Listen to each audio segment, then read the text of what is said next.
స్కాములు రాజకీయ నాయకులు, ప్రభుత్వాధికారులు, కాంట్రాక్టర్లే కాదు, దొంగ తెలివి, నేర ప్రవృత్తి ఉన్న సామాన్యులు చేయొచ్చని తెలుగు అకాడమీలో జరిగిన భారీ మోసాన్ని చూస్తే అర్థమవుతోంది. ఉన్నతాధికారులు, అకాడమీ పెద్దలు నిద్రమత్తులో జోగుతుండగా తమ కుర్చీ కింద నుంచే కోట్లాది రూపాయలు పోతున్నా తెలుసుకోలేకపోయారు. ఇది దేశవ్యాప్తంగా సంచలనం సృష్టించిన వెబ్ సిరీస్ స్కామ్ 1992లా థ్రిల్లర్లా తలపిస్తోంది. తెలుగు అకాడమీ స్కామ్లో హర్షత్ మెహతా శిష్యులు అతని కంటే తెలివిగా కొట్టేశారు. హర్షత్ మెహతా కనీసం అతనికి ఉన్న మంచి పేరుతో నమ్మించి స్కామ్ చేశాడు. కానీ ఇక్కడ గల్లీ స్కామర్లు ఏకంగా తెలంగాణ ప్రభుత్వానికి టోపీ పెట్టారు. ఒకటి కాదు, రెండు కాదు, ఏకంగా 63,47,00,000 రూపాయలను సింపుల్గా నొక్కేశారు నిందితులు. అసలు అకాడమీ అధికారులు ఏపీ తెలంగాణ విభజన లేకుంటే మేలుకునేవారే కాదు. అలా జరిగి ఉంటే డిసెంబర్ నాటికి 350 కోట్లు కొట్టేయాలని భారీ పథకం రచించారు. వాస్తవానికి అక్టోబర్ 6 నాటికి ఏపీ తెలంగాణ ఉద్యోగుల విభజన పూర్తి చేయాలనుకున్నారు అధికారులు. అంతేకాక ఏపీకి ఇవ్వాల్సిన డబ్బులను కూడా లెక్కలు తీశారు. ఏపీ తెలంగాణ ప్రభుత్వ పెద్దలు లెక్కలకు ఒప్పుకున్నారు. అంతా సర్వం సిద్ధమైంది. ఆస్తులను మొత్తం పంచారు. పత్రాలు కూడా రాసుకున్నారు. 2 రాష్ట్ర ప్రభుత్వాల అధికారులు కూడా ఒప్పుకున్నారు. అయితే ఉమ్మడి ఏపీ తెలుగు అకాడమీ ఫిక్స్డ్ డిపాజిట్ల రూపంలో వేరువేరు బ్యాంకుల్లో వందలాది కోట్ల రూపాయలున్నాయి. వాటిని ఇప్పుడు ఏపీ వాటాగా 124 కోట్ల రూపాయలను ఇవ్వాల్సి ఉంది. నిబంధనల ప్రకారం అక్టోబర్ 1 నాటికి తెలంగాణ నుంచి ఏపీ తెలుగు అకాడమీ బ్యాంక్ అకౌంట్కి 124 కోట్ల రూపాయలు ఇవ్వాలి. అయితే అవన్నీ కూడా ఫిక్స్డ్ డిపాజిట్ల రూపంలో ఉండడంతో వాటిని మధ్యలోనే విత్డ్రా చేసుకుని ఆయా బ్యాంకుల ద్వారానే సొమ్మును బదిలీ చేయాలి అనుకున్నారు తెలంగాణ అధికారులు. అన్నీ సిద్ధమైపోయాక ఒక రోజులో డబ్బులు ట్రాన్స్ఫర్ చేయొచ్చులే అనుకున్నారు. అయితే ఇక్కడే తెలుగు అకాడమీ ఉన్నతాధికారులు ప్రభుత్వ అధికారులకు, విద్యాశాఖకే కాదు ఏకంగా తెలంగాణ ప్రభుత్వానికి కూడా షాక్ కొట్టింది. పరువు కూడా పోయింది. ఇదేమీ చిన్న స్కామ్ కాదు. తమకు 124 కోట్లు రావాలని, మేము ఏపీకి ఇవ్వాల్సి ఉందని, కాబట్టి సర్వం సిద్ధం చేసి ఉంచాలని, బ్యాంకుకు వచ్చిన తర్వాత ఇబ్బంది పెట్టొద్దని, సులభంగా మనీ ట్రాన్స్ఫర్ జరిగేలా చూడాలని ఆయా బ్యాంకు మేనేజర్లకు ముందుగానే సమాచారం ఇచ్చారు అధికారులు. సెప్టెంబర్ 20, 2021న యూనియన్ బ్యాంక్ కార్వాన్ బ్రాంచ్కు వెళ్లారు అకాడమీ అధికారులు. అయితే మొత్తం 43 కోట్లలో 24 కోట్లు విత్డ్రా చేస్తున్నట్లు డాక్యుమెంట్స్ను మేనేజర్కు ఇచ్చారు. బ్యాంకు మేనేజర్ మస్తాన్ వలీ మొదటి రోజు సరేనని హామీ ఇచ్చాడు. కానీ ఆ తర్వాత అధికారులకు ఫోన్ చేశాడు. నెలాఖరులో ఒకేసారి అంత మొత్తం విత్డ్రా చేస్తే మా శాఖ పనితీరుపై ప్రభావం ఉంటుంది, అలాగే మేనేజర్గా తనకు ఇబ్బంది ఉంటుంది అని చెప్పాడు. తమకు వారం సమయం ఇస్తే మొత్తం 24 కోట్లు బదిలీ చేస్తామన్నాడు. అయితే అందుకు అధికారులు ఒప్పుకోలేదు. అసలు తమ డబ్బు తమకు ఇవ్వడానికి అతనికేంటి సమస్య అని అకాడమీ అధికారులకు అనుమానం వచ్చింది. సెప్టెంబర్ 23న వెంటనే వెళ్లి బ్రాంచ్లో చూడగా ఒక్క రూపాయి కూడా లేదు. 24 కోట్లు కాదు కదా, మొత్తం 43 కోట్లు ఊడ్చేశారని తెలిసి తెలుగు అకాడమీ అధికారులకు ముచ్చెమటలు పట్టాయి. అసలు డబ్బులు ఏమయ్యాయి అంటే అక్కడ ఉన్న అధికారులకు పలు విడతలుగా డ్రా చేసిన ఎఫ్డి చెక్కులు, లెటర్ హెడ్లు, రిక్వెస్ట్ లెటర్లు అన్నీ జత చేసి చూపించారు. అయితే ఆ పత్రాలు ఒరిజినల్, కానీ దానిపై రాతలు, సంతకాలు నకిలీవని గుర్తించారు.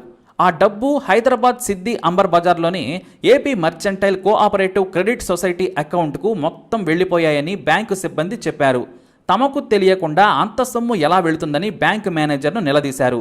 నేను కొత్తగా వచ్చాను సార్, పాత మేనేజర్ మస్తాన్ వలీకి ఈ విషయం తెలిసి ఉండొచ్చని చెప్పాడు ఆ కొత్త మేనేజర్.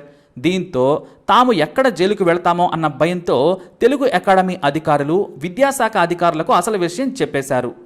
వాళ్ళు సీఎస్కు చెప్పారు. ఆ తర్వాత సీఎం వరకు ఈ స్కామ్ గురించి తెలిసి తలలు పట్టుకున్నారు. వెంటనే పోలీస్ స్టేషన్కి వెళ్లి సీసీఎస్కు ఫిర్యాదు చేశారు అకాడమీ అధికారులు. ఇక్కడి నుంచి స్కామ్ సరికొత్త మలుపులు తిరిగింది. అసలు ఆ డబ్బు ఏమయ్యాయి, ఎవరు విత్డ్రా చేశారనేదే అసలు పాయింట్. అయితే యూనియన్ బ్యాంక్ కార్వాన్ బ్రాంచ్ నుంచి వెళ్లిపోయిన డబ్బులు AP mercantile cooperative credit society బ్యాంకులో ఉంటే ఫ్రీజ్ చేసి తీసుకుందాం అనుకున్నారు. కానీ ఆ బ్యాంకు నుంచి అప్పటికే కొన్ని నెలల క్రితమే 20కి పైగా ప్రైవేట్ ఖాతాల్లోకి వెళ్లిపోయాయి. ఆ అకౌంట్లో కేవలం 5 లక్షలు మాత్రమే ఉన్నాయి. అది కూడా స్కామ్ గ్యాంగ్ పంచుకునే లెక్కల్లో తేడా వచ్చి మిగిలిపోయిన సొమ్మది. పైగా కోట్లకు కోట్లు పంచుకున్న తర్వాత అందులో ఉన్న 5 లక్షలను పట్టించుకోకుండా వదిలేశారు నిందితులు. బ్యాంకు మేనేజర్ల చేతివాటం లేకుండా ఈ ఫిక్స్డ్ డిపాజిట్లు మళ్లించడం అసాధ్యం. అందుకే Karwan branch manager Mastan Vali commission తీసుకుని స్కామ్ను స్మూత్గా నడిపించాడని పోలీసులు అనుమానించారు. అంతేకాదు తాను వేరే బ్యాంకుకు బదిలీ అయినా తానే కార్వాన్ మేనేజర్నని తప్పుదోవ పట్టించాడు. అతన్ని ముందుగా అరెస్టు చేయడంతో మొత్తం ఈ తెలుగు అకాడమీ స్కామ్ బట్టబయలైంది. మరి అసలు నిందితుడు ఎవరు అంటే తెలుగు అకాడమీ స్కామ్కు సూత్రధారి ఏపీ తణుకుకు చెందిన సాయి కుమార్ అని తేలింది. ఇతను ఓ రియల్ ఎస్టేట్ వ్యాపారి, స్కామ్లకు రింగ్ మాస్టర్. ఇతనే ప్రభుత్వ సొమ్ము బ్యాంకుల్లో ఉంటే ఎలా కొల్లగొట్టాలనే దానిపై పీహెచ్డీ చేశాడు. ఇతను 2012లో ఏపీ మైనార్టీ వెల్ఫేర్ సొసైటీలకు సంబంధించి 56 కోట్లు మాయం చేసిన కేసులో ప్రధాన నిందితుడు. ఆ తరువాత 2015లో ఏపీ హౌసింగ్ బోర్డ్ బ్యాంక్ అకౌంట్లో 6 కోట్లు మింగాడు. ఇక ఆ తర్వాత చెన్నైలోని నార్థన్ కోల్డ్ ఫీల్డ్స్ డిపాజిట్స్లో 25 కోట్లు మింగాడు. అయినా సరే దర్జాగా బెయిల్ మీద బయటకు రావటం, కోట్లకు కోట్లు కొట్టేయడం కామన్. ఇప్పుడు ఈ స్కామ్. ఇక ఆసక్తికరమైన విషయం ఏమిటంటే యూనియన్ బ్యాంక్ నుంచి వచ్చిన మొత్తం సొమ్ము AP mercantile cooperative credit society bank మేనేజర్గా ఉన్న పద్మావతి నకిలీ తెలుగు అకాడమీ పేరుతో అకౌంట్ ఓపెన్ చేయడానికి సాయం చేసింది. ఆ తర్వాత పలు అకౌంట్లకు మనీని బదిలీ చేసింది. ఆమెను అరెస్టు చేయగా నాకు అసలు ఏమీ దక్కలేదు, మొత్తం సొమ్ములో నాకు 1% ఇచ్చారు, నాకు 64 లక్షలే దక్కాయని బాధగా పోలీసులకు చెప్పడంతో వారు షాక్ అయ్యారు. అయితే ఇంటి దొంగ లేకుండా తెలుగు అకాడమీ నిధులు మాయం కావని సిసిఎస్ పోలీసులకు తెలుసు. ఎందుకంటే లెటర్ హెడ్లే కాదు, మనీ ట్రాన్స్ఫర్కి కూడా సైనింగ్ పవర్ ఒకరికే ఉంటుంది. ఆ దిశగా విచారణ చేయగా మరో కీలకమైన విషయం బయటపడింది. ఈ సాయి కుమార్ ఈ పెద్ద స్కామ్కి స్కెచ్ వేసినప్పుడు తెలుగు అకాడమీ అకౌంటెంట్ రమేష్ను మచ్చిక చేసుకున్నాడు. భారీ డబ్బును ఆఫర్ చేశాడు. నువ్వు చేయి కలిపితే కోట్లు కొట్టేద్దామన్నాడు. అతను కేవలం లెటర్ హెడ్లు, ఖాళీ చెక్కులు ఇస్తే చాలు, నేను చూసుకుంటాను అన్నాడు. కానీ ఆ పని తన ఒక్కడి వల్ల కాదని చెప్పడంతో రమేష్ పైన ఉండే అధికారి నండూరి వెంకటరమణ అనే వ్యక్తిని తీసుకొచ్చాడు. అతను దీనికి సరేనన్నాడు. కానీ 10 కోట్లు డిమాండ్ చేశాడు. దానికి సాయి కుమార్ ఒప్పుకున్నాడు. అకాడమీలో కీలక పదవుల్లో ఉన్న చిన్న ఉద్యోగులు స్కామ్ పాత్రదారులయ్యారు. వారి ద్వారా సాయి కుమార్ చెప్పినట్లుగానే ఒరిజినల్ లెటర్ హెడ్లు, చెక్కులను ఇచ్చాడు. వీటి ద్వారా యూనియన్ బ్యాంకులో ఉన్న 43 కోట్లు కొట్టేసేందుకు బ్యాంక్ మేనేజర్ మస్తాన్ వలిని సంప్రదించాడు. అతనికి 5 కోట్లు ఆఫర్ చేశారు. నకిలీ డాక్యుమెంట్స్ ఇస్తాము, మనీ డైవర్షన్ను ఏపీ మర్చెంటైల్ బ్యాంకుకు చేయాలన్నాడు. ఇక ఆ మేనేజర్ కూడా సరేనన్నాడు. అంతేకాదు Canara bank Chandanagar branch manager సాధనను కూడా ఒప్పించాడు. అందులో ఉన్న సొమ్మును బదిలీ చేద్దాం, వాటా తీసుకుందామని చెప్పాడు. స్కామ్ బయటపడ్డా కూడా మనకు ఏం సంబంధం లేదు, డాక్యుమెంట్స్ చూసే ఇచ్చామని చెబుదామన్నాడు మస్తాన్ వలి. దీంతో సాయి కుమార్ కోరిక మేరకు 2 బ్యాంకుల్లో 11 ఎఫ్డీలు ఉన్నాయి. వాటిని రమేష్ తెలుగు అకాడమీ నుంచి ఇచ్చిన నకిలీ లెటర్ హెడ్లు, చెక్కుల ద్వారా ఒక అధికారి సంతకం ఫోర్జరీ చేసి మొత్తం డబ్బును బదిలీ చేసేశారు. ఇందుకు బ్యాంకు మేనేజర్లు మస్తాన్ వలి, సాధనలు సాయం చేశారు. అయితే ఏపీ మర్చెంటైల్ బ్యాంకుకు భారీగా మనీ వెళ్తే బాగోదని అగ్రెసెన్ బ్యాంకులో కూడా నకిలీ ఖాతా సృష్టించారు. ఆయా బ్యాంకుల మేనేజర్లు, చైర్మన్ల సాయంతో మొత్తం లాగేశారు. అందులో అత్యధికంగా సాయి కుమార్ 20 కోట్లు నొక్కేశాడు. ఇక ఏపీ మర్చెంటైల్ కోఆపరేటివ్ సొసైటీ చైర్మన్గా ఉన్న సత్యనారాయణ 6 కోట్లు మింగాడు. ఇతన్ని విజయవాడలోని అతని నివాసంలో హైదరాబాద్ సిసిఎస్ పోలీసులు అరెస్టు చేశారు. ఈ తెలుగు అకాడమీ స్కామ్లో మొత్తం సొమ్మును 14 మంది పంచుకున్నారని సమాచారం. ఇప్పటికే 10 మందిని పోలీసులు అరెస్టు చేశారు. అయితే డబ్బును రికవరీ చేయాలనుకున్న పోలీసులకు ₹1 కోటి కూడా చిక్కలేదని సమాచారం. 20 కోట్లు తీసుకున్న సాయి కుమార్ అత్యంత ఖరీదైన ప్రాంతంలో 24 ఎకరాల భూమిని కొన్నాడు. 10 కోట్లు తీసుకున్న వెంకటరమణ ఇళ్లు కొనుక్కున్నాడు. ఇలా ఎవరికి వారు ఆస్తులు కొనుక్కొని దర్జాగా ఉన్నారు.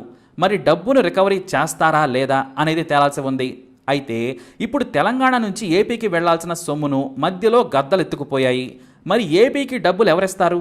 తెలంగాణ నుంచి వెళ్లాల్సి ఉన్న ఉమ్మడి అకాడమీ కీలక పోస్టుల్లో 2 రాష్ట్రాల అధికారులు ఉన్నారట. కానీ తమకు సంబంధం లేదు, మేము విడిపోయి ఏపీలో ఉన్నాం, ఆ అకౌంట్లను తెలంగాణ అకాడమీ చూస్తోంది కాబట్టి వాళ్లే ఇవ్వాలని చెప్పారట. దీంతో ఇప్పుడు తెలంగాణ అధికారులు తమ డబ్బును ఏపీకి మళ్లించాల్సిందేనట.